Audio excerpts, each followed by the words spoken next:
Hi everyone, আসসালামু আলাইকুম। আপনারা দেশ ও দেশের বাহিরে যে যেখানে আছেন, আশা করি আল্লাহর অশেষ রহমতে ভালো আছেন। আমিও আপনাদের দোয়ায় আলহামদুলিল্লাহ ভালো আছি। তো আমার আম্মা গ্রাম থেকে আমার জন্য কিছু জিনিসপত্র পাঠাইছে, সেই সাথে ছিল শীতকালীন সবজি। এখানে ছিল কাজির চাল। কে চিনেন বা চিনেন না জানি না। তো আমি চালটাকে ভালো করে ধুয়ে ব্লেন্ড করে নিয়েছি। আমি এটাকে একটা পিঠালি বলে বা জাউ বলে, কোন দেশে কী নামে ডাকে আমি জানি না। তো এটাকে আজকে আপনাদের সাথে শেয়ার করব কিভাবে কাজির চাল দিয়ে জাউ রান্না করে খেতে হয়। আমি এটার সাথে 4-5 রকমের ভর্তা করে নিয়েছি। চালটা আধা বাটা করে নিতে হবে। তো ভর্তা করে নিয়েছি, সম্পূর্ণ কিছু করে নিয়েছি এবং খেয়ে পুরো ভিডিওটাই আমি শেষ করেছি, কিন্তু আপনাদের সাথে আমি আজকে হাফ করে দিব।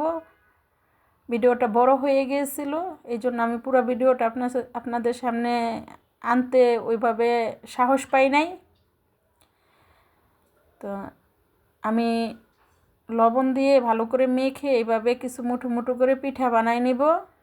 পাশের চুলায় গরম পানি দিয়েছি, সেই গরম পানিতে আমি পিঠাগুলা দিয়ে, তো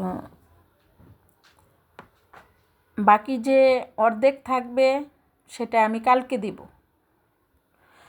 এমনিতে আমার আজকে ভিডিওটা এডিট করতে বা ভয়েস ওভার দিতে আমার অনেক বেশি লেট হয়ে গেছে, এই জন্য আমি পুরো ভিডিওটা দেই নাই। তো আমার সম্পূর্ণ পিঠাটা হয়ে গেছে, আমি গরম পানিতে ঢেলে দিব।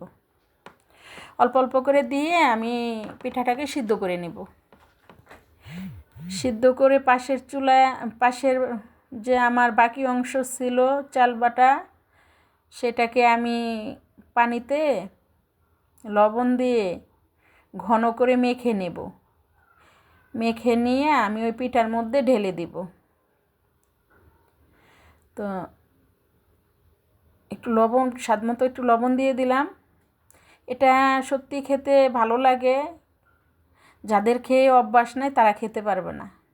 যারা এটাকে চিনে, মা দাদির হাতে করে খেয়েছে বা খাইয়েছে, ওনারাই খেতে পারবে।